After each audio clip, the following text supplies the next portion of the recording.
Channel کو subscribe کریں اور بیل کے آئیکن پر پریس کر دیجئے تاکہ ہر نئی ویڈیو سب سے پہلے آپ حاصل کر سکیں۔ ایک بار درود پاک پڑھ کے کمنٹس میں اللہ لکھتے ہیں۔ اللہ جل وعلا کی حمد و ثنا کے بعد رسول رحمت، شفیع معظم، نبی محتشم، حضور ختم المرتبت صلی اللہ علیہ وآلہ وسلم کے حضور ناز میں اپنی عقیدتوں، ارادتوں اور محبتوں کا خراج پیش کرنے کے بعد واجب الاحترام ذوی الاحتشام معزز و مکرم سامعین، حاضرین، حاضرات، ناظرین و ناظرات، السلام علیکم ورحمۃ اللہ وبرکاتہ۔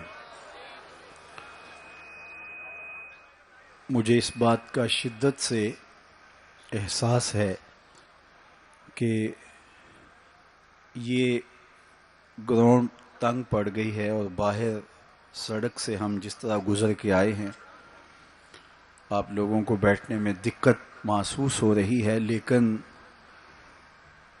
کچھ وقت کے لیے نظم و ضبط کے ساتھ اگر آپ تشریف رکھیں گے، مشکل سہنے کے باوجود ایک دوسرے کو راحت پہنچانے کی کوشش کریں گے اور اپنی توجہات کو میری جانب مبذول کریں گے تو آج کے اس اجتماع کا مقصد حاصل ہوگا۔ کہیں یہ قیمتی وقت جگہ کی تلاش میں اور بسر نہ ہو جائے، جہاں جگہ ملی ہے کھڑے ہیں، بیٹھے ہیں، آواز اگر پہنچ رہی ہے تو اپنی توجہات کو میری جانب کر لیں۔ آج کی بابرکت شب جس کے دامن میں اتنی برکتیں ہیں کہ ہم اپنے دامن ہی تنگ پاتے ہیں، اپنی جولیاں ہی چھوٹی سمجھتے ہیں اور انوار ہیں کہ اتر رہے ہیں، دلوں کی دنیا حضور کی محبت سے سرشار ہے۔ اور آج ہمیں خوشی کیوں نہ ہو، آج کی شب میرے اور آپ کے آقا و مولا وہاں تک پہنچے ہیں جہاں کسی کا خیال بھی نہیں پہنچ سکتا۔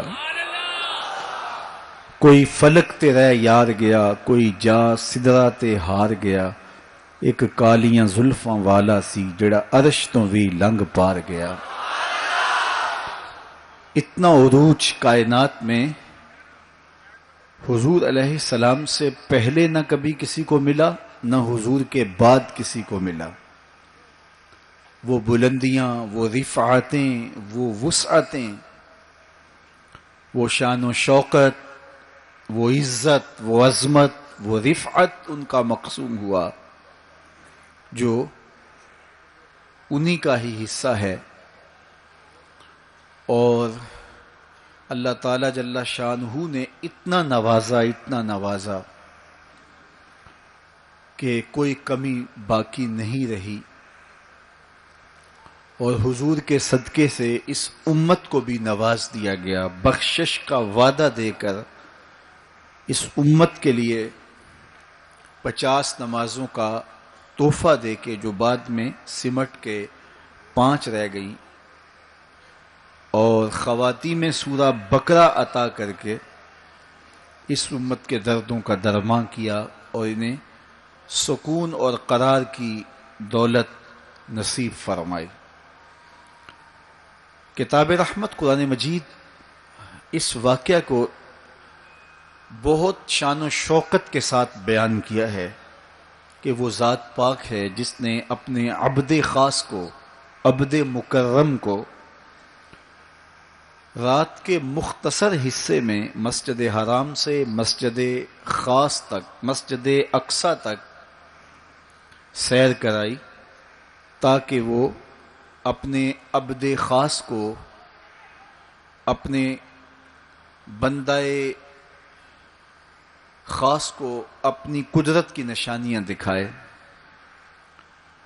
وہ مسجد اقصی جس کے اطراف میں رحمتیں برستی ہیں، انوار اترتے ہیں اور برکات کا نزول ہوتا ہے،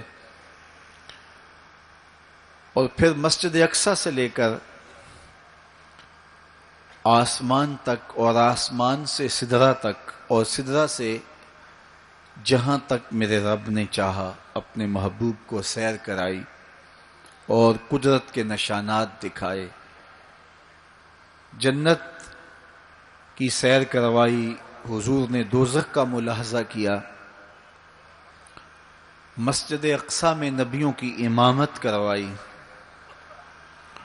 بیت المعمور میں اللہ کے محبوب کی جلوہ گری ہوئی، انبیاء علیہم السلام سے ملاقاتیں ہوئیں، اور سب سے بڑھ کر اللہ نے اپنے محبوب کو اپنا دیدار عطا فرمایا۔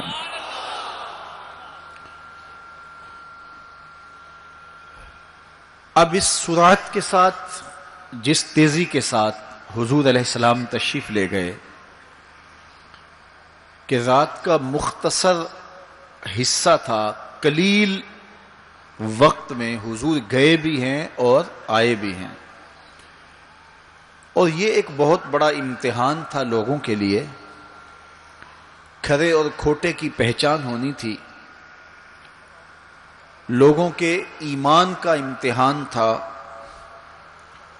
اور کفار نے اس پہ بہت ساری باتیں کی، اور ان کے ماننے میں یہ بھی نہیں آتا تھا کہ مسجد حرام سے مسجد اقصی تک کیسے گئے۔ ابو جہل نے گلی گلی جا کے پروپیگنڈا کیا کہ ہمارا کون سا مسجد اقصی میں آنا جانا نہیں ہے، تو 1 مہینہ جاتے ہوئے لگتا ہے، 1 مہینہ آتے ہوئے لگتا ہے، تو چھو کے بھی آنا ہو تو 2 ماہ چاہیے، اور یہ رات کے مختصر وقفے میں وہاں سے ہو کر آنے کی بات کر رہے ہیں، تو یہ کیسے ہم تسلیم کریں، یہ باتیں کیسے مان لیں؟ تو وہ مسجد حرام سے لے کے مسجد اقصی تک حضور علیہ السلام کے جانے اور آنے کو نہیں مانتے تھے، اور ماننے والوں نے کہا سر عرش بھی گئے ہیں اور واپس آئے ہیں، ہم اسے بھی مانتے ہیں۔ ابو جہل نے گلی گلی جا کے کہا، اور اس نے یہ سمجھا کہ یہ میرے ہاتھ ایک چیز آ گئی ہے جس سے میں لوگوں کو حضور سے دور کر سکوں، اور وہ پوچھتا پھرتا تھا بتاؤ یہ بات ماننے میں آتی ہے؟ اچانک حضرت ابو بکر صدیق رضی اللہ تعالیٰ عنہ سے ملاقات ہو گئی، تو کہا ابو بکر تم ہی بتاؤ، اگر کوئی کہے کہ رات کے مختصر حصے میں گیا بھی ہوں اور پلٹ کے بھی آیا ہوں تو یہ بات ماننے میں آتی ہے؟ تو فرمایا بالکل ماننے میں نہیں آتی، چھو کے بھی آنا ہو تو 2 ماہ چاہیے۔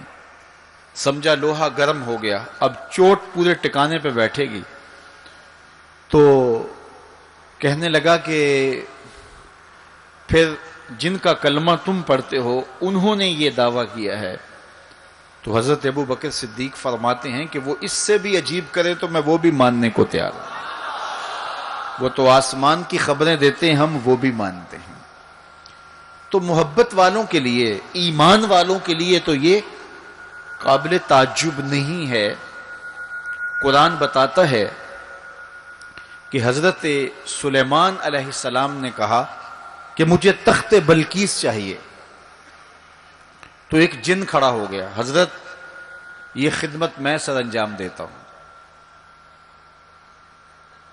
کب تک لے کر آؤ گے؟ اس نے کہا دوپہر تک لے آؤں گا، مجلس برخاست ہونے سے پہلے پہلے تخت حاضر کر دوں گا۔ اور وہ کوئی ڈبیا نہیں تھی کہ جیب میں ڈال کے لے آنی ہو، وہ تخت اتنا بڑا تھا کہ 60 ہاتھ چوڑا تھا، 80 ہاتھ لمبا تھا اور کئی ہاتھ موٹا تھا، 7 کوٹڑیوں میں مکفل تھا، پہرے دار کھڑے تھے، 1 مہینے کی مسافت پہ تھا۔ اس کو جیب میں بھی ڈال کے لانا ہو تو پھر بھی 2 ماہ چاہیے، لیکن وہ اتنا بڑا تخت، اس کو وہاں سے لانا کوئی تماشائے لبے بام تو نہیں تھا۔ لیکن جن نے کہا حضرت میں مجلس برخاست ہونے سے پہلے پہلے وہ تخت حاضر کر دیتا ہوں۔ قرآن نے ساری تفصیل سورہ النمل میں بیان کی۔ اب کتنی بڑی پیشکش تھی، لیکن حضرت سلیمان نے کہا نہیں، مجھے اس سے بھی پہلے چاہیے۔ پھر وہ اٹھا جس کے سینے میں کتاب اللہ کا علم تھا، قال الذی عندہ علم من الکتاب۔ مفسرین نے ان کا نام آصب بن برخیہ بتایا ہے، جو حضرت سلیمان کا صحابی تھا۔ اس نے کہا حضرت میں یہ سعادت اپنے ذمے لینا چاہتا ہوں، آپ کو اگر جلدی چاہیے تو میں لے آتا ہوں۔ تو آپ نے فرمایا وہ تو دوپہر تک کا ٹائم دے رہا، بتاؤ تم کب لاؤ گے؟ تو وہ شخص جو زبور کا عالم تھا اور حضرت سلیمان علیہ السلام کا صحابی تھا، وہ بولا انا آتی کا بہی قبل ان یرتد الیک طرفک، حضور آپ آنکھ بعد میں جھپکیں گے، تخت پہلے حاضر ہوگا۔ اور حضرت سلیمان نے ابھی آنکھ جھپکی نہیں تھی، تخت سامنے پڑا ہوا تھا۔ بے ساختہ پکارا ھذا من فضل ربی، یہ میرے رب کا فضل ہے کہ جس نے میرے ماننے والے کو یہ روحانی طاقت اور توانائی نصیب کر دی۔ میں آپ سے کہتا ہوں کہ حضرت سلیمان کے امتی کی یہ شان ہے کہ 1 مہینے کی مسافت پر پڑا ہوا تخت آنکھ جھپکنے سے پہلے حاضر کر دیتا ہے، اور خود سلیمان مقتدی بن کے مسجد اقصی میں جس امام کے پیچھے کھڑے ہوں، اس امام کی شان کا عالم کیا ہوگا، ان کی رفعتوں کا عالم کیا ہوگا۔ تو یہ ایک امتحان ہے معراج، اور میرے اور آپ کے آقا و مولا کی عظمتوں کو ماننے والوں نے کہا کہ یہ بعید نہیں ہے، اللہ اپنے محبوب علیہ السلام کو جہاں چاہے جتنے وقت میں چاہے لے جا بھی سکتا ہے، اور اللہ کی دی ہوئی طاقت سے محبوب واپس پلٹ کے آ بھی سکتے ہیں۔ لوگوں نے یہ کہا کہ جسم اتنی سرعت کے ساتھ اگر محو سفر ہو تو تحلیل ہو جائے، تو میاں تخت سلیمان تحلیل نہیں ہوا، اور یہ حضرت سلیمان کے مقتدی کی تخت بلقیس جو ہے وہ تحلیل نہیں ہوا، اور یہ حضرت سلیمان کے مقتدی کی روحانی قوتوں کا کرشمہ ہے۔ تو جب ان کے مقتدی کی قوتوں کا یہ کرشمہ ہے تو ان کے امام کی طاقتوں کا عالم کیا ہوگا اور رفعتوں کا عالم کیا ہوگا۔ باقی یہ دعویٰ میرے رب کا ہے، سبحان الذی اسری بعبدہ، وہ ذات پاک ہے جس نے اپنے عبد خاص کو سیر کرائی۔ اور پھر دنیا ورطہ حیرت میں ہے کہ اتنے مختصر حصے میں، اتنے قلیل وقت میں کیسے گئے اور کیسے پلٹ کے آئے۔ اور میرے رب نے کہا کہ سن لو، یہ میرے محبوب کا سفر نہیں ہے، یہ میرے محبوب کی سیر ہے۔ سبحان الذی اسری، یہ میرے محبوب کا سفر نہیں ہے، یہ میرے محبوب کی سیر ہے۔ اور آپ جانتے ہیں سفر اور سیر میں فرق، سفر تیزی کے ساتھ کیا جاتا ہے۔ میں اب جو فاصلہ طے کر کے آیا ہوں، تو اگر میں سیر کی غرض سے یہاں آتا تو مجھے 2 گھنٹے لگتے، اور اگر میں گاڑی پہ بھی آتا تو پھر بھی مجھے کم از کم پونا گھنٹہ چاہیے تھا، لیکن میں 15-20 منٹ میں یہاں پہنچنے کی کوشش کی ہے، کیونکہ میری نگاہ میں ایک ہدف تھا کہ میں نے دیے گئے وقت کے مطابق یہاں پہنچنا ہے۔ وہ تو باہر بے تحاشا رش نہ ہوتا تو میں وقت سے 5 منٹ پہلے ہی پہنچ پاتا۔ تو میں دائیں بائیں سے بے نیاز ہو کے اپنی منزل پہ نگاہیں گاڑے ہوئے سرپٹ دوڑ رہا تھا اور یہاں تک آ پہنچا۔ لیکن سیر جو ہوتی ہے اس میں ہر منظر پہ رکا جاتا ہے، ٹھہرا جاتا ہے، کوئی نظارہ ہو تو اس سے لطف اندوز ہوا جاتا ہے۔ اب اتنی سرعت کے ساتھ گئے اور واپس پلٹ کے آئے، میرا رب کہتا ہے یہ میرے محبوب کا سفر نہیں تھا، یہ میرے محبوب کی سیر تھی۔ کیا سمجھو گے میرے محبوب کو؟ جس کی سیر تمہاری سمجھ میں نہیں آتی، اگر وہ سفر کرے تو پھر کیسے سمجھو گے؟ یہ تو ابھی سیر ہے اور تم ورطہ حیرت میں ہو، کیسے گئے، کیسے آئے۔ عقل والے کہتے ہیں کہ زمین، سطح زمین سے لے کر 44 میل تک ہوا ہے، اس کے بعد کرۂ خلا ہے، پھر کرۂ زمہریر ہے، پھر کرۂ نار ہے، پھر آسمان میں خرق و التیام ممکن نہیں، جسم کا صعود ممکن نہیں ہے، آسمان میں دروازے نہیں ہیں، آسمان ٹوٹ نہیں سکتا، پھٹ نہیں سکتا، تو کیسے کوئی آسمان سے گزر سکتا ہے؟ تو کیسے چلے گئے؟ ہم کہتے ہیں کہ حضرت آدم ماں حضرت حوا کے کیسے آئے؟ یہ رکاوٹیں ان کے راستے میں بھی تو تھیں۔ حضرت عیسیٰ علیہ السلام کے بارے میں ہمارا عقیدہ ہے کہ وہ پھانسی نہیں دیے گئے، سولی نہیں چڑھائے گئے، بلکہ اللہ نے ان کو آسمان پہ اٹھا لیا۔ تو یہ رکاوٹیں تو ان کے راستے میں بھی آئی ہوں گی، تو وہ کیسے چلے گئے؟ جب حضرت عیسیٰ جا سکتے ہیں، حضرت آدم آ سکتے ہیں، تو میرا نبی جا بھی سکتا ہے، میرا نبی آ بھی سکتا ہے۔ فرق یہ ہے ابھی تک جو گیا ہے پلٹ کے آیا نہیں، جو آیا ہے ابھی تک پلٹ کے گیا نہیں۔ میرے نبی گئے بھی ہیں، میرے نبی آئے بھی۔ سی راز میراج محبتاں دا نہیں سی کسے دی سمجھ وچ آن والا، سدیا طالب تے گیا مطلوب ہوتے، جبرائیل سی صد لے جان والا، بازے آخ دے بن دروازیاں تو کیویں پہنچیا عرش تے جان والا، ابر عقل نو ایتھے دخل کیے، جانے جان والا یا لے جان والا۔ یہ میرے رب کا دعویٰ ہے، اپنے محبوب کو سیر میں نے کروائی۔ تو کائنات میں جن رفعتوں تک، جن بلندیوں تک میرے حضور پہنچے، اچھا سیر کروائی کیوں؟ تو کہا کہ میں اپنے عجائب قدرت کی نشانیاں اپنے عبد خاص کو، عبد منیب کو، عبد مختار کو، عبد مکرم کو دکھانا چاہتا ہوں۔ اور پھر اللہ جل شانہ نے اپنے محبوب کو اتنی نشانیاں دکھائیں جن کا تعلق دیکھنے سے بھی تھا، جن کا تعلق وجدان سے بھی تھا، محسوسات سے بھی تھا، سننے سے بھی تھا۔ کبھی حضور علیہ الصلوۃ والسلام جنت کی خوشبو سونگھتے ہیں، نظاروں کی وادی دیکھتے ہیں، اور جنت کے محلات کو حضور ملاحظہ فرماتے ہیں، اور کبھی دوزخ کے اندر عذابوں میں مبتلا لوگوں کو حضور علیہ الصلوۃ والسلام دیکھتے ہیں، اور پھر اپنی امت کو بیان بھی فرمایا تاکہ وہ ان اعمال بد سے بچ جائیں جو جہنم میں لے جانے کا سبب اور ذریعہ ہے۔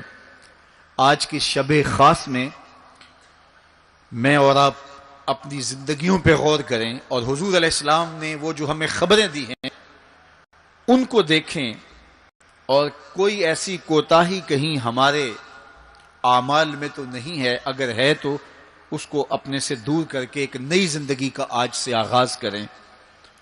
حضور علیہ الصلوۃ والسلام نے فرمایا کہ میں نے کچھ لوگوں کو دیکھا کہ پتھروں سے ان کے سر کچلے جا رہے ہیں، اور پتھروں سے کچلنے کی وجہ سے ان لوگوں کے سر کیمے کی طرح ہو جاتے، کوٹ دیے جاتے ہیں پتھروں سے، لیکن تھوڑی دیر کے بعد پھر صحیح ہو جاتے ہیں، لیکن پھر دوبارہ ان کے سر کچلے جاتے۔ تو میں نے پوچھا جبریل یہ کون لوگ ہیں؟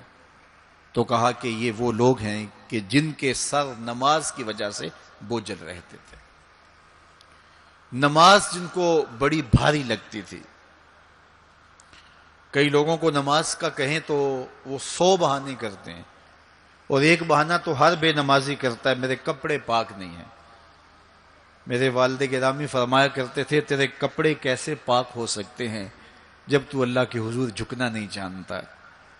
جب اس کے حضور جھکنا سیکھ جائے گا تیرا لباس بھی پاک ہو جائے گا، تیرا بدن بھی پاک ہو جائے گا، تیرا تن بھی پاک ہو جائے گا، تیرا من بھی پاک ہو جائے گا۔ تو 100 بہانے، تو ان کے سر نماز کی وجہ سے بوجھل ہو جاتے، اذان کی آواز سنتے اور پھر دوبارہ سرہانے پہ سر ڈال دیتے اور اٹھنے کی ہمت نہ پڑتی۔ حی علی الصلاۃ حی علی الفلاح کی دل فریب صدائیں کانوں میں پڑتی۔ تو ان کے سر نماز کی وجہ سے بوجھل ہوتے تھے، اور آج ان کے سر پتھروں سے کوٹے جا رہے ہیں۔ اس پورے اجتماع میں جو اس گراؤنڈ کے کناروں تک ہے اور باہر گلی میں بھی اس لاؤڈ سپیکر کے ذریعے سے بازار میں بھی سڑک پر بھی آوازیں پہنچ رہی ہوں گی، تو آپ سب اور میں غور کریں کہ ہماری زندگی میں کہیں نماز سے کوتاہی تو نہیں ہے، اور یہ بھی سن لیجئے کہ یہ معراج کا تحفہ خاص ہے جو حضور لے کر آئے ہیں۔ معراج کی شب جب حضور وہاں پہنچے، جب کسی کا تصور بھی نہیں پہنچ سکتا، تو اللہ نے اپنے محبوب علیہ السلام کو جو عطا کیا اس میں خواتین میں سورہ بقرہ تھی، سورہ بقرہ کی آخری آیات عطا کی گئی، امت کے ساتھ بخشش کا وعدہ کیا گیا اگر وہ شرک نہیں کرتی، اور جو سب سے اہم شے وہ یہ کہ 50 نمازوں کا تحفہ دیا گیا۔ آقا کریم علیہ السلام 50 نمازوں کا ہدیہ اور تحفہ لے کر کے واپس پلٹے، چھٹے آسمان پہ حضرت موسیٰ علیہ السلام سے ملاقات ہوئی، اور انہوں نے کہا کہ میں بنی اسرائیل کا تجربہ رکھتا ہوں، اور امتوں کا گہرا تجربہ رکھنے کی وجہ سے میں آپ سے عرض کرتا ہوں کہ آپ اللہ کی بارگاہ میں جائیے اور نمازوں میں تخفیف کی درخواست پیش کیجئے، یہ 50 نمازیں نہیں پڑھ پائیں گے۔ تو حضرت موسیٰ علیہ السلام کے کہنے پہ حضور دوبارہ بارگاہ عزدی میں حاضر ہوئے اور عرض کی، تو 5 نمازوں کی رخصت ہو گئی، 45 رہ گئی، تو واپس پلٹے تو حضرت موسیٰ علیہ السلام نے پھر کہا کہ یہ 45 بھی نہیں پڑھ سکیں گے، آپ اللہ کی بارگاہ میں دوبارہ تخفیف کی درخواست پیش کیجئے۔ تو حضور دوبارہ جاتے ہیں، پھر آئے، پھر انہوں نے کہا، 9 مرتبہ واپس بھیجا، اور 50 سے 5 نمازیں رہ گئیں۔ جب 5 نمازیں لے کے حضور واپس آ رہے تھے تو حضرت موسیٰ پھر ملے، اور انہوں نے ایک بار پھر کہا، ایک بار اور جائیے۔ اب عادت باری کیا ہے، ہر بار درخواست کرنے سے 5 نمازوں کی رخصت ملتی ہے، اب رہ ہی 5 گئی ہیں، تو عادت باری کے مطابق اب یہ 5 بھی معاف ہو جائیں گی۔ تو حضور نے فرمایا، مجھے رب سے شرم آتی، رب سے حیا آتی ہے۔ امت سے توقع کی کہ یہ امت اتنی نکمی تو نہیں ہے کہ 5 نمازیں بھی نہ پڑھے۔ تو میرے اور آپ سے یہ ہمارے آقا و مولا کی توقع تھی کہ ہم 5 نمازیں ادا کریں، اور یہ 5 نمازیں ہمیں ثواب 50 کا ہی عطا کریں گے۔ لا تبدیل لکلمات اللہ، اللہ کی باتیں تبدیل نہیں ہوتی۔ بظاہر یہاں 9 مرتبہ تبدیلی آئی ہے، لیکن اللہ نے ایک ضابطہ دیا، من جاء بالحسنۃ فلہ عشر امثالھا، جو ایک نیکی کرے 10 کا ثواب دیتا ہوں، پڑھو گے 5 ثواب 50 کا ہی عطا کروں گا، چونکہ اللہ کی باتیں تبدیل نہیں ہوتی۔ تو یہ 5 نمازیں تحفہ معراج ہیں جو حضور لے کر کے آئے ہیں، اسی لیے الصلاۃ معراج المومنین کہا گیا کہ معراج اہل ایمان کے لیے، نماز اہل ایمان کے لیے معراج ہے۔ حضور کا معراج تو یہ کہ رخ مالک سے پردے اٹھے اور دیدار الہی کیا، اور وہاں تک پہنچے جہاں کسی کا تصور بھی نہیں پہنچ سکتا۔ لیکن اس امت کے لیے معراج یہ ہے کہ جب وہ پیشانی سجدے میں رکھ کے سبحان ربی الاعلیٰ کہتی ہے، اتنی رحمتیں برستی ہیں کہ اگر لوگوں کو پتہ چل جائے کہ ہم جب سجدے میں ہوتے ہیں تو کتنی رحمتیں برستی ہیں، تو وہ سجدے سے ساری نہ اٹھائیں، اتنی رحمتوں کا نزول ہوتا ہے۔ اس لیے اس امت کا معراج یہ ہے کہ یہ 5 گانا نماز شعار زندگی بنا لے، کبھی بھی نماز قضا نہ ہونے دے، اپنی زندگی میں نمازوں کو اس طرح شامل کرے کہ نماز کا وقت آئے تو بے چینی ہو کہ نماز کی ادائیگی ہو، اور ایک نماز کے بعد دوسری نماز کا انتظار کرنے لگ جائیں۔ میرے اور آپ کے آقا و مولا نے فرمایا، مجھے تمہاری دنیا سے صرف 3 چیزیں پسند ہے، حبب الی من دنیاکم ثلاث، تمہاری دنیا سے صرف 3 چیزیں پسند ہے، خوشبو، پاکیزہ عورتیں، اور میری آنکھوں کی ٹھنڈک نماز میں رکھی گئی۔ حضور نماز کو آنکھوں کی ٹھنڈک قرار دیں، اور فرمایا بلال حبشی کو جب اذان کے لیے کہتے تو یہ فرماتے، ارحنا یا بلال، بلال اٹھو اور ہمارے سینے کو راحت پہنچا دو۔ تو نماز سے حضور کے قلب کو، حضور کے سینے کو راحت پہنچتی تھی۔ میں اور آپ جتنے لوگ یہاں آئے ہیں، اور جس ہجوم کے ساتھ، جس شوق کے ساتھ، جس ولولے کے ساتھ اور جس محبت کے ساتھ آئے ہیں، یقیناً آپ اور میں حضور کو راضی کرنے آئے ہیں، اپنے رب کو راضی کرنے آئے ہیں، آقا دو عالم کی رضا کے حصول کے لیے ہم آئے ہیں۔ تو حضور کی رضا کے طالب بن کے آج کے اس اجتماع میں آنے والوں، اگر تم چاہتے ہو کہ حضور ہم سے راضی ہو جائیں، تو اگر بدقسمتی سے کوئی بے نمازی ہے تو آج عزم کر کے جائے کہ آج کے بعد نماز نہیں چھوڑوں گا، اللہ کے رسول راضی ہو جائیں گے انشاءاللہ۔ چونکہ حضور نے نماز کو اپنی آنکھوں کی ٹھنڈک قرار دیا ہے، اپنے دل کا قرار نماز کو قرار دیا۔ ارحنا یا بلال، بلال ہمیں راحت پہنچا دو اذان دے کے، تو یہ حضور کے لیے راحت کا سبب تھا۔ تو 5 گانا نماز شعار زندگی رکھیں، اور جنہیں نماز نصیب ہے وہ یہ سمجھیں کہ نماز معراج المومنین ہے، تو پھر ہمیں سجدے میں اس کی لذت کیوں نصیب نہیں ہوتی؟ تو وہ اپنے خیالات کو قابو میں کریں، اپنی نماز میں یکسو ہو جائیں۔ پڑے سجدے میں ہوں اور کھڑے دکان پہ ہوں تو پھر سجدہ سرور بخش نہیں ہوگا، پھر قیام لذت آفری نہیں ہوگا۔ تو اپنی نماز کو اس قدر یکسو کر لو کہ جب تم سجدے میں ہو، قیام میں ہو، رکوع میں ہو، تو سجدے، قیام اور رکوع کی لذت تمہیں حاصل ہو رہی ہو، تو پھر معراج کی لذتیں تمہیں نماز میں نصیب ہوں گی اور قرار نصیب ہوگا۔ تو کہا میں نے کچھ لوگوں کو دیکھا کہ ان کے سر کوٹے جا رہے ہیں، اور میں نے پوچھا یہ کون لوگ ہیں؟ تو کہا یہ وہ لوگ ہیں کہ جو نماز نہیں پڑھا کرتے تھے، جن کے سر نماز سے بوجھل رہتے تھے۔ پھر کچھ لوگوں کو دیکھا معراج کی شب، فرماتے ہیں کہ ان کے آگے اور پیچھے چیتھڑے بندھے ہوئے ہیں، اور وہ کانٹے دار جھاڑیاں تھوہر کھا رہے ہیں، کڑوی جھاڑیاں کھا رہے ہیں، اور گرم پتھر چاٹ رہے ہیں اور کھا رہے ہیں۔ تو میں نے پوچھا کہ یہ کون بد نصیب لوگ ہیں؟ تو کہا یہ وہ لوگ ہیں جو اپنے مال کا صدقہ نہیں دیا کرتے تھے۔ مال کی زکوٰۃ نہ ادا کرنے والے سخت عذاب میں مبتلا ہوں گے اور اللہ کے قہر و غضب کا شکار ہوں گے۔ اور پھر فرمایا میں نے ایسے لوگوں کو بھی دیکھا کہ جن کے سامنے انواع و اقسام کے کھانے پڑے ہوئے ہیں، ہنڈیا کے اندر اچھے تازہ اور خوشبودار ماکولات موجود ہیں، لیکن وہ ان کو نہیں لے رہے، بلکہ بدبودار سڑا ہوا گوشت کہیں پڑا ہے اور وہ اس کو اٹھا کے کھا رہے ہیں۔ تو مجھے حیرت ہوئی، تو میں نے جبریل سے پوچھا کہ یہ کون بد نصیب لوگ ہیں کہ ان کے سامنے بھنا ہوا تازہ گوشت موجود ہے، خوشبودار گوشت موجود ہے، لیکن یہ اس بدبودار اور متعفن میں ہاتھ مار رہے ہیں۔ تو کہا یہ آپ کی امت کے وہ بد نصیب لوگ ہیں کہ جن کو پاک طاہر اور پاکیزہ بیویاں میسر تھیں، لیکن اس کے باوجود وہ ناپاک عورتوں کے بستروں پہ راتیں بسر کرتے تھے۔ دور موجود کے اندر برائی اور بدی تیزی کے ساتھ پھیلتی چلی جا رہی ہے، اور جدید ذرائع ابلاغ نے، جس میں سوشل میڈیا پیش ہے، آنکھوں سے حیا تو چھین ہی لیا ہے، خیالوں کی پاکیزگی تو چھین ہی لی ہے، عصمت کے جوہر پر اتنی تیزی سے یہ آلات حملہ آور ہیں کہ اپنی نئی نسلوں کو بچانا اور ان کی حفاظت کرنا بہت ضروری ہو گیا ہے۔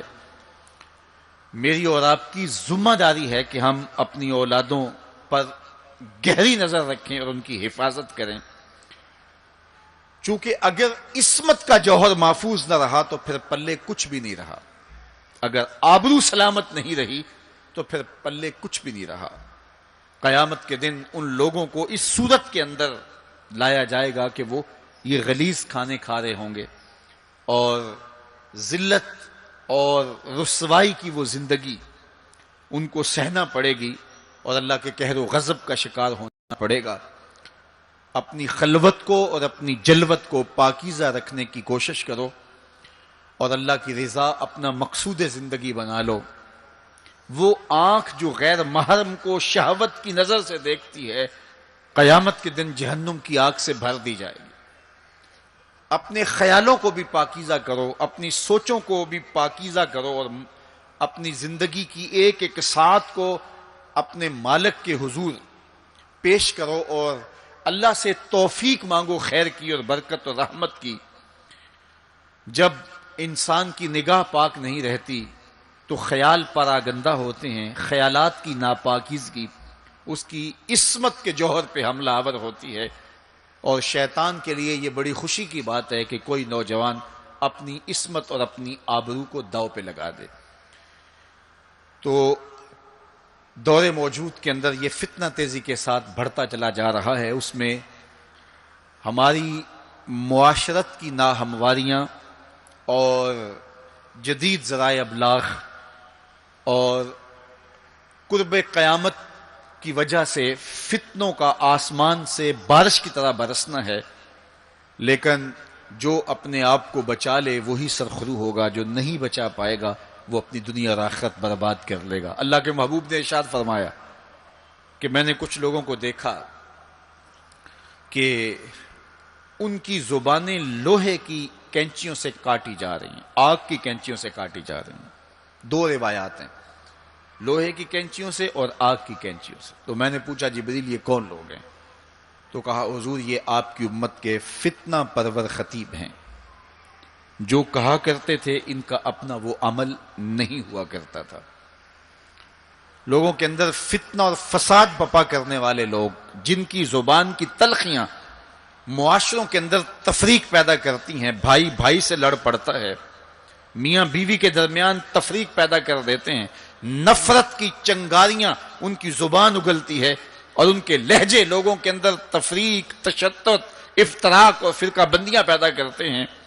تو ایسے لوگ قیامت کے دن ان کی زبانیں لوہے کی کینچیوں سے کاٹ دی جائیں گی، جس کی صورت اللہ کے محبوب پہلے ہی ملاحظہ فرما چکے۔ تو بدترین اس امت کے لوگ بھی علماء ہیں، اور بہترین اس امت کے لوگ بھی علماء ہیں۔ فتنہ انہی سے شروع ہوتا ہے اور انہی میں پلٹتا ہے۔ ان کے پاس بیٹھنے سے خیر ملتی ہے اگر وہ خیر کی راہوں کے مسافر ہوں، اور اگر یہ طبقہ خراب ہو جائے اور شر پہ اتر آ جائے، شر پہ اتر آئے، تو پھر سب سے زیادہ شر بھی انہی کے دامن سے پھوٹتی ہے۔ ان کی زبان جب زہر اگلنے لگے اور ان کے لفظ شعلے بن جائیں تو معاشرے بسم ہو کے رہ جاتے ہیں اور معاشرے جل کے خاشاک ہو جاتے ہیں۔ اس لیے خاص طور پہ اس طبقے کو اپنا ہمیشہ محاسبہ کرنے کی ضرورت ہے کہ ہمارے عمل سے، ہمارے رویے سے، طرز زندگی سے، ہماری گفتگو سے، ہمارے کسی لہجے سے کسی کے لیے تفریق، تشدد، افتراق اور لڑائی پیدا نہ ہو۔ تو یہ بات بہت ہی اہم ہے جو اللہ کے محبوب علیہ الصلوۃ والسلام نے بیان فرمائی۔ اللہ کے محبوب علیہ السلام فرماتے ہیں میں نے ایک منظر دیکھا کہ ایک سوراخ ہے، اس سے ایک بیل نکلتا ہے، نکلنے کے بعد دوبارہ گھسنے کی کوشش کرتا ہے لیکن گھس نہیں پاتا۔ تو میں نے جبریل سے پوچھا کہ یہ کیا ماجرا ہے؟ تو جبریل نے کہا کہ حضور یہ ان لوگوں کی مثال بیان کی ہے جو زبان سے بڑا بول نکال دیتے ہیں اور پھر دوبارہ اس کو لینا چاہتے ہیں تو پھر وہ واپسی نہیں ہو سکتی۔ بعض اوقات آپ کوئی ایسی بات کر دیتے ہیں جس سے فتنہ پھیلنا شروع ہو جاتا ہے، جس سے شر پھیلنا شروع ہو جاتی ہے، جس سے معاشرے کے اندر تشدد اور افتراق پیدا ہونا شروع ہو جاتا ہے، جس سے لوگ آپس میں الجھ پڑتے ہیں۔ تو آپ آرام سے زبان سے کوئی جملہ نکال دیتے ہیں لیکن بعد میں اس کو واپس لینا چاہیں لیکن وہ شر پھیل چکی ہوتی ہے۔ تو اسی لیے ہمارے بزرگوں نے ہمیں یہ کہا ہے کہ بولنے سے پہلے 100 مرتبہ بات کو تول لو، غور کر لو، فکر کر لو۔ کمان سے تیر نہ نکلا ہو، آپ کے پاس اختیار ہوتا ہے کہ جب چاہو اس کو پھینک لو، لیکن جب آپ کمان سے تیر چھوڑ چکے ہوں تو پھر آپ کا اختیار ختم ہو جاتا ہے۔ پھر وہ زخمی کرے، کسی کی موت کا سبب بنے، یا وہ تیر ضائع چلا جائے، پھر تمہارا اختیار نہیں ہوتا۔ تو بولنے سے قبل ضرور سوچو کہ میری زبان سے نکلا ہوا کوئی جملہ اس معاشرے پر کیا اثر پیدا کرے گا، اور جب زبان سے جملہ نکل گیا تو پھر آپ کے اختیار میں نہیں ہے۔ تو یہ بہت ضروری ہے۔ اس وقت ہر بندہ جو زبان میں آئے بول دیتا ہے، ہر بندے کو اس وقت بولنے کی جو لت ہے، اور آج کل تو وہ سوشل میڈیا کے اوپر جو من میں آیا تنہائی میں وہ لکھ دیا، اور لکھ کے معاشرے کے اندر لوگوں کے اندر وہ چیز وائرل کر دی، جس طرح کی تصویر چاہا ڈال دی، لیکن پھر بعد میں وہ آپ کے اختیار میں چیز نہیں رہتی ہے۔ بلکہ اب تو اتنے بخسیس اور اتنے نیچ فطرت کے لوگ بھی سوشل میڈیا پہ بیٹھے ہوئے ہیں. کسی زمانے کے اندر جو گندے مزاج کے لوگ ہوتے تھے وہ واش روم کے اندر بیٹھ کر کے چھپ کے اپنے خب سے باطن کا اظہار کرتے تھے اور واش روم کی دیواروں کے اوپر جو ان کے من میں غلاظت ہوتی وہ لکھ دیا کرتے تھے. پبلک واش رومز کے اندر ایسے مناظر آپ نے بھی دیکھے ہوں گے کہ انسانیت کا سر شرم سے جھک جاتا ہے. ایسے چھوٹی سوچ کے لوگ وہاں بیٹھ کر کے جو ہے وہ لکھ دیا کرتے تھے. اب وہی لوگ، ان کو ایک سوشل میڈیا کا پلیٹ فارم مل گیا ہے اور وہ یہاں اپنے بند کمرے میں جو چاہیں لکھ کے اس کے اوپر ڈال دیں، اور اس کی شر اور اس کا فساد اور اس کی غلاظت، اس کی گندگی کے چھینٹے کہاں کہاں تک پہنچتے ہیں ان کو اس سے غرض نہیں ہوتی. تو ایک ایک حرف جو زبان سے نکلتا ہے، تمہارے قلم سے نکلا ہوا ایک ایک جملہ، اس کا حساب ہونا ہے قیامت کے دن. ایک ایک چیز کے بارے میں پوچھا جائے گا.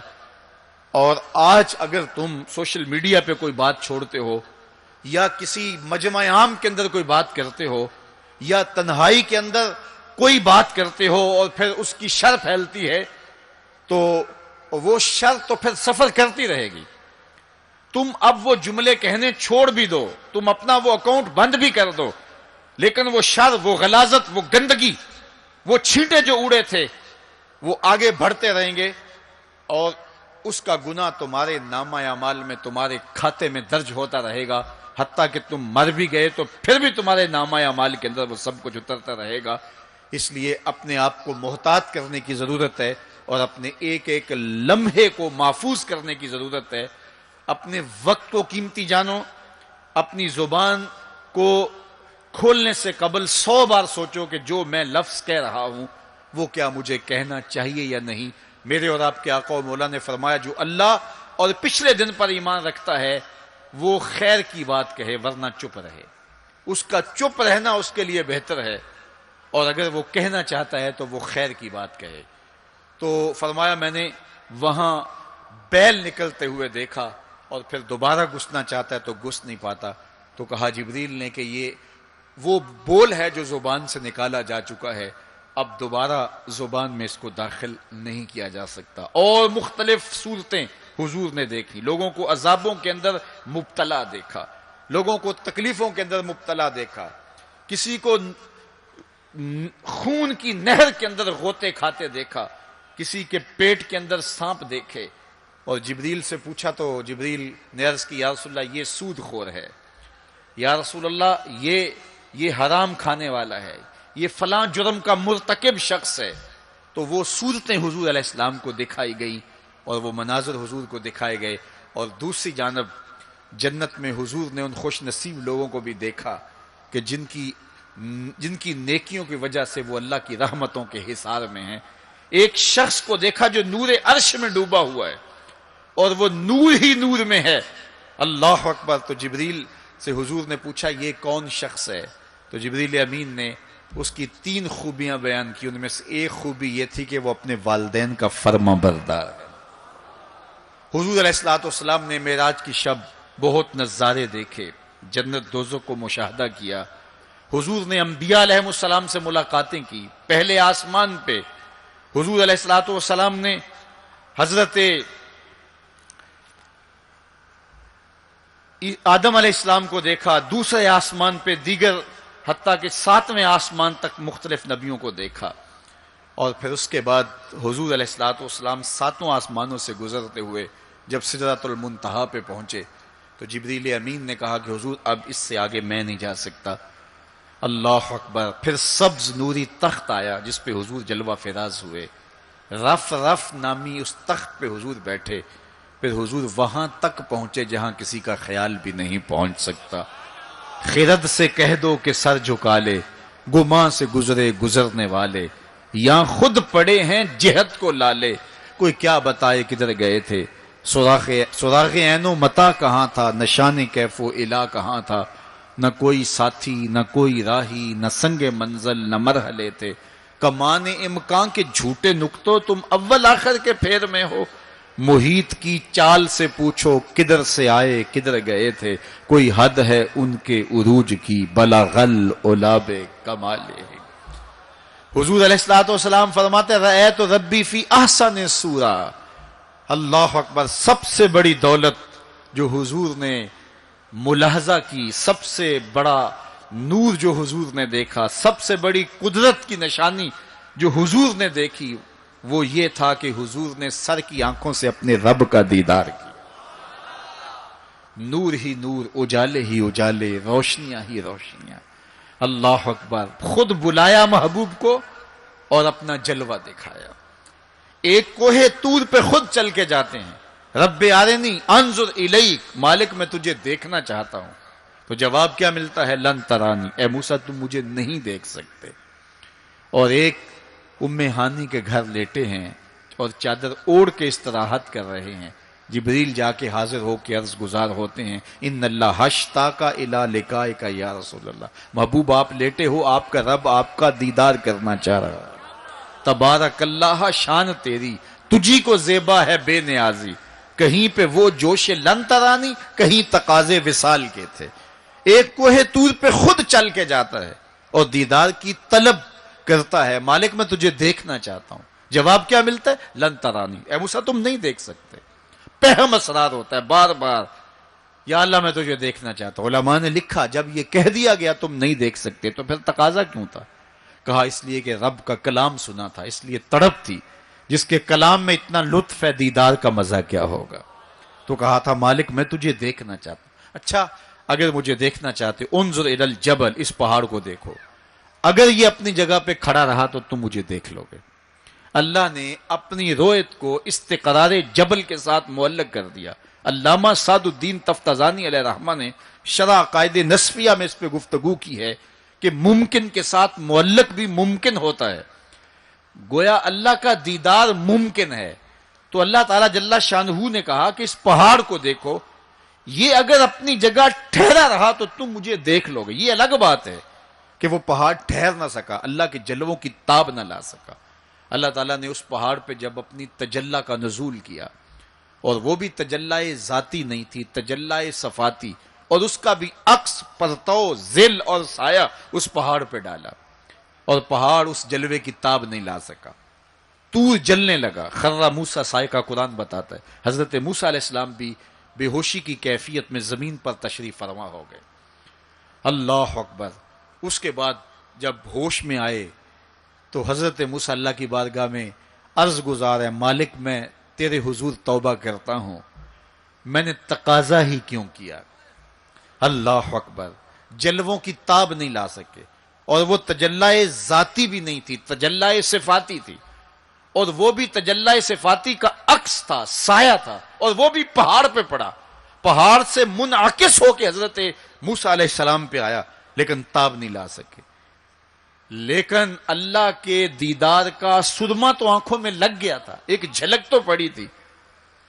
امام حلبی نے لکھا ہے کہ اس کے بعد حضرت موسیٰ کی نگاہوں کا عالم یہ تھا کہ کالی رات کے اندھیرے میں کالے پتھر پر کالے رنگ کی چیونٹی کو 9 فراسخ دور سے، ایک فرسخ 3 میل کا ہوتا ہے، 27 میل دور سے، تقریباً 50 کلومیٹر دور سے کالے رنگ کی چیونٹی کو کالے پتھر پر کالی رات کے اندھیرے میں چلتا ہوا دیکھ بھی لیتے تھے، اس کے قدموں کی آہٹ کو سن بھی لیتے تھے۔ یہ اللہ کا کلام سننے کی وجہ سے کانوں میں یہ سماعت آ گئی، اور اللہ کا دیدار کرنے کی وجہ سے آنکھوں میں یہ توانائی آ گئی کہ 50 کلومیٹر دور کالی رات کے اندھیرے میں، شب دیجور کی ظلمتوں میں، کالے رنگ کی چیونٹی کو چلتا ہوا دیکھتے بھی، اس کے قدموں کی سرسراہٹ کو سنتے بھی۔ یہ اس کی نظر کا کمال ہے جس نے تجلی صفاتی کا پرتو پہاڑ پہ پڑتے ہوئے دیکھا اور تاب نہ لا سکا، اور جو ذاتی تجلیوں میں گم رہا اور آنکھ بھی نہیں جھپکتا، اس محمد عربی کی نگاہوں کا عالم کیا ہوگا، ان کی نظروں کا عالم کیا ہوگا۔ اسی لیے فرمایا انی ارا ما لا ترون واسمع ما لا تسمعون، جو میں دیکھتا ہوں وہ تم نہیں دیکھتے، جو میں سنتا ہوں وہ تم نہیں سنتے۔ تو تجلی صفاتی کا پرتو پڑا ہو تو نظر اتنی تیز ہو جائے اور تجلی ذاتی کا عکس جس نے دیکھا، تجلی ذاتی کے جلووں میں جو گم رہا ہو، تو اس کی نگاہوں کا عالم کیا ہے؟ اللہ اکبر. یہاں تو خضا موسیٰ صاعقہ ہے، وہاں کیا ہے؟ ما زاغ البصر وما طغی. آنکھ نہ ہی تو چندھیائی اور نہ حد ادب سے متجاوز ہوئی. کیسی آنکھ ہے؟ جب جلوائے محبوب دیکھا تو آنکھ چندھیائی بھی نہیں. آپ سورج کو دیکھیں اور وہ دوپہر پر ہو اور جو ہے وہ پورے جلال پر ہو تو آپ کی آنکھیں چندھیا جاتی ہیں، آپ دیکھ نہیں پاتے، آنکھوں میں پانی اتر آتا ہے. اب یہ آنکھیں کیسی تھیں کہ جب جلوائے جمال خدا دیکھا تو خدا کہہ رہا ہے، رب کہہ رہا ہے ما زاغ البصر. کیسی آنکھیں ہیں کہ جو چندھیائی نہیں ہیں، وما طغی، اور حد ادب سے متجاوز بھی نہیں ہوئی ہیں. دنیا پر ایسا ہوتا ہے، کسی منظر کو کوئی نظر دیکھے تو نظر منظر کی تعریف کرتی ہے نا. کوئی نظارہ دیکھے تو ناظر تعریف کرتا ہے نا، واہ واہ کیسا نظارہ تھا، کیسا منظر تھا. دنیا کے اوپر یہی ہوتا آیا ہے. لوگ جاتے ہیں گلزاروں کو، پہاڑوں کو، کوساروں کو، وادیوں کو دیکھنے کے لیے، تو واپس پلٹتے ہیں تو کہتے ہیں کیا منظر تھا یار. پہاڑوں پہ جمی ہوئی برف، پھوٹتے جھرنے، بہتی ندیاں، کیا منظر تھا، کیا خوبصورت درخت تھے، اور درختوں کے اوپر کیا قدرت کے جمال کے رنگ تھے. اقبال بھی ایک منظر دیکھ کر آئے تو واپس کسی نے پوچھا کیا دیکھا وہاں، تو انہوں نے کہا من خدا را آنجا دیدم بے حجاب. میں نے اس کے جلوے وہاں بے نقاب دیکھے ہیں. تو جب کوئی ناظر کسی منظر کو دیکھتا ہے تو ناظر منظر کی تعریف کرتا ہے کہ واہ واہ کیسا منظر تھا، آنکھوں سے ہٹتا ہی نہیں ہے. یہ پہلی مرتبہ دنیا میں ایسا ہوا کہ ناظر نے منظر کو دیکھا تو منظر کہنے لگا واہ کیسی آنکھ ہے جو نہ چندھیاتی ہے نہ حد ادب سے گزرتی ہے. یہ پہلی بار ایسا ہوا. ما زاغ البصر وما طغی. تو محبوب کریم نے، اللہ اکبر، اگر یہ کہا جائے کہ حضور کی روح نے معراج کیا تھا، یہ خواب دیکھی تھی، تو یہ آیت اس کی دلیل ہے کہ جب خواب دیکھی جاتی ہے تو یہ آنکھیں بند ہوتی ہیں. خواب خیال سے دیکھی جاتی ہے، وہ ایک خیال ہے جو پرواز کرتا ہے، اس کا تعلق دماغ سے ہوتا ہے. اور اگر روح کا دیکھنا ہو تو وہ روح بھی آنکھوں سے نہیں دیکھتی، ان آنکھوں سے، اس کی روح کی اپنی آنکھیں ہیں. تو جب آنکھوں کا ذکر کیا کہ آنکھ چندھیائی نہیں اور حد ادب گزری نہیں، تو محبوب پتا چلا کہ جو جلوہ دیکھا تھا وہ خواب میں نہیں دیکھا تھا، وہ اس آنکھ نے دیکھا تھا. جو جلوہ دیکھا تھا وہ آنکھ نے دیکھا تھا. اسی لیے تو بات آنکھ پہ ہو رہی ہے. ما زاغ البصر وما طغی. آنکھ چندھیائی نہیں، حد ادب سے گزری نہیں، تو معلوم ہوا کہ جو دیکھا تھا وہ آنکھ نے دیکھا ہے، اسی لیے تو آنکھ کی بات ہو رہی ہے. اور پھر ایک اور بات سنو، آگے قرآن کہتا ہے ما کذب الفؤاد ما رأى. جو آنکھ نے دیکھا دل نے اس کی تکذیب نہیں کی. یعنی جب آنکھ نے وہ جلوہ دیکھا تو آنکھ نے دل سے پوچھا کہ یہ وہی ہے، چونکہ دل میں تو وہ پہلے ہی رہتا تھا، دل میں تو بسیرے پہلے ہی تھے، دل میں تو پہلے ہی تھے. دیکھو کسی نے کسی کو نہ دیکھا ہو اور وہ کسی کے ساتھ اس کو دیکھنے جائے، تو جس کے ساتھ وہ دیکھنے گیا اس نے دیکھا ہو تو اس کو لگے کہ یہ وہی ہے، تو وہ اس سے پوچھتا ہے جناب یہ وہی ہے، تو اس نے دیکھا ہو تو وہ تصدیق کر دیتا. اور اگر اس نے بھی نہ دیکھا ہو تو پھر اسے کوئی پوچھتا بھی نہیں، چونکہ ہم بھئی ایک جیسے ہیں، تم نے بھی نہیں دیکھا میں نے بھی نہیں دیکھا. تو جب کسی نے پہلے دیکھا ہوا ہو تو پھر دوسرا اس کو پوچھتا ہے ہاں وہی ہے، اور وہ کہتا ہے ہاں ہاں وہی ہے. اور وہ یہ تب کہہ سکتا ہے کہ اس نے پہلے دیکھا ہو. جب جمال الہی کو نگاہ مصطفیٰ نے دیکھا تو نگاہ نے دل سے پوچھا یہ وہی ہے، یہ وہی ہے جو دل میں درد بن کے رہتا ہے، یہ وہی ہے. ما کذب الفؤاد ما رأى. قرآن بتاتا ہے جب آنکھ نے پوچھا نا دل سے تو دل نے تکذیب نہیں کی، دل نے کہا ہاں یہ وہی ہے. اب یہاں ایک جملہ کہتا ہوں اور میری تقریر یہاں اختتام کو بھی پہنچ جائے گی، تو یہ آپ کے لیے کافی قوی غذا ہوگی اور روح کو سرشار رکھے گی. اور وہ یہ کہ جو دل میں رہتا ہو وہ آنکھوں کے سامنے آئے، اسے تو معراج کہتے ہیں. جو دل میں بستا ہو وہ آنکھوں کے سامنے آ جائے، اسے ہی تو معراج کہتے ہیں. اس لیے دل نے تو پہلے ہی دیکھا تھا, دل میں تو وہ پہلے ہی رہتا تھا. آج شب جو ہے وہ آنکھ نے دیکھا, تو آنکھ جو ہے وہ تڑپ کے دل سے پوچھتی ہے وہی ہے. اللہ اکبر. تو پھر آنکھ نے جب پوچھا تو دل نے ما کذب الفؤاد, دل نے تکذیب نہیں کی بلکہ دل نے تصدیق کی. اللہ اکبر. قرآن پوچھئے, قرآن کہتا ہے افتمارونہ علی ما یری, تم بحث کر رہے ہو, لڑ رہے ہو, الجھ رہے ہو آپس میں اس پر کہ جو اس نے دیکھا, تم دیکھنے پہ الجھ رہے ہو. وَلَقَدْ رَآهُ نَزْلَةً أُخْرَى, جو پھر اس نے 2 بار دیکھا. تم ایک بار کی بات کر رہے ہو, اس نے 2 بار دیکھا. اللہ اکبر. ما کذب الفؤاد ما رأى. آنکھ کیسی ہے, حد ادب سے آگے نہیں گزرتی, چندیاتی بھی نہیں ہے. بات ساری آنکھ کی ہو رہی ہے, تو پھر بات خواب کی کہاں آ گئی؟ آنکھ کی بات ہو رہی ہے, آنکھ ہی دل سے پوچھ رہی ہے, تو بار بار آنکھ کی بات ہو رہی ہے. آنکھ نے دیکھا, آنکھ نے دیکھا. اچھا صرف دیکھا ہی کوئی بات نہیں ہوئی؟ اللہ اکبر. صرف دیکھا ہی کوئی بات نہیں ہوئی؟ قرآن سے پوچھتے ہیں, سورہ نجم اٹھاتے ہیں, فَأَوْحَا إِلَىٰ عَبْدِهِ مَا أَوْحَا. کہاں باتیں بھی ہوئی تھیں. اللہ اکبر. اب ساری توجہ ادھر ہوگی. کیا بات ہوئی؟ اعلامیہ کیا جاری ہوا؟ یہ مرکزی نقطہ ہے نا. ملاقات ہوئی ہے, اب کان کھڑے ہو گئے, پھر کوئی بات بھی ہوئی, جواب آیا ہاں ہوئی. فَأَوْحَا, ہاں بات ہوئی. فَأَوْحَا إِلَىٰ عَبْدِهِ, اس نے اپنے بندے سے کوئی بات کی. اب سماعتیں رک گئیں, سانسیں بھی رک گئیں. اب سنیں تو صحیح کیا بات ہوئی. اب سنو کیا بات ہوئی. اور اس بات پہ بات ہی ختم ہے. کیا لفظ ہیں اور کیا قرآن کا اسلوب ہے. قرآن تو واقعی اللہ کا کلام ہے. پھر ذرا سنیے ذرا کیا منظر ہے, لطف کیا ہے کہ ملاقات ہوئی. ملاقات کو قرآن بیان کر رہا ہے. آنکھ جھپکی نہیں ہے, بات قرآن بتا رہا ہے. آنکھ نہ جھپکی ہے, نہ حد ادب سے آگے گزری ہے. یہاں ایک اور بات عرض کرنا چاہوں گا, حد ادب سے آگے نہیں گزری, حد ادب سے متجاوز نہیں ہوئی. تو یہ جملہ بتاتا ہے یہ جبریل سے ملاقات کی بات نہیں بتائی جا رہی, یہ رب سے ملاقات کی بات بتائی جا رہی ہے. یہ حد ادب کی جو بات ہے, اس بات کو سمجھیں. پھر کہا, آنکھ نے پوچھا دل سے, دل نے کہا یہ وہی ہے. اللہ اکبر. آگے بڑھے, اب بات بھی کوئی ہوئی.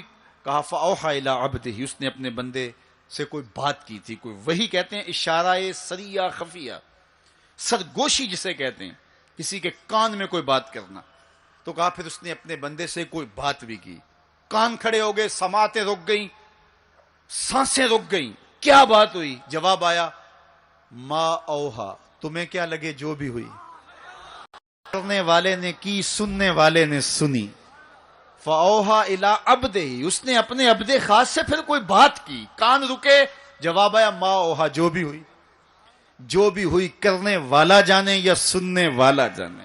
سی راز میراج محبتاں دا, نہیں کسے دی سمجھ وچ آن والا.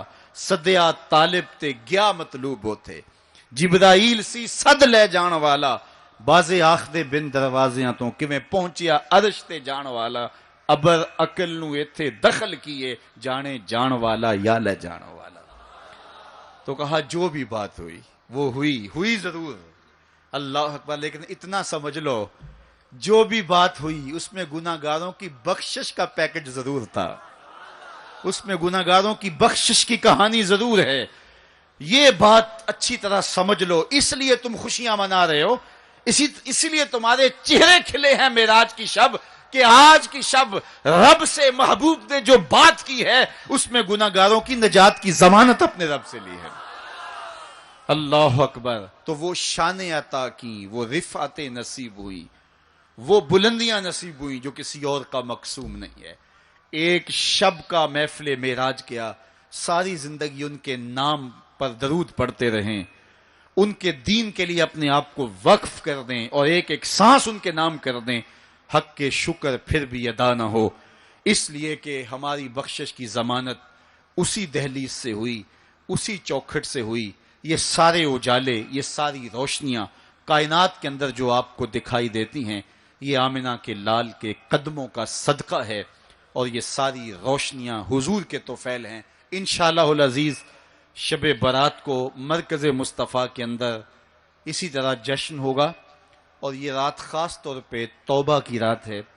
انشاءاللہ 1 بجے شب ہم دعا کرنے کی کوشش کریں گے۔ جس شوق و وارفتگی کے ساتھ آپ تشریف لائے ہو، اسی شوق سے وہاں بھی آنا۔ مجھے اس بات کا پتہ ہے کہ اس وسیع اور عریض گراؤنڈ میں پچھلے سال بھی جگہ کم پڑ گئی تھی، لیکن اب ہم نے الحمدللہ مرکز مصطفیٰ کو مزید وسیع کیا ہے۔ 1 لاکھ آدمی وہاں سہولت سے بیٹھ سکتا ہے۔ تو انشاءاللہ العزیز یہ 14 اور 15 شعبان کے درمیانی شب آپ کا وہاں انتظار کریں گے۔ اب بارگاہ رسالت مآب میں سلام پیش کیا جائے گا، سلام کے بعد دعا ہوگی۔ دعا عبادت کا مغز ہے، اس میں سارے لوگ شریک ہو کے جائیں۔ وآخر دعوانا ان الحمدللہ۔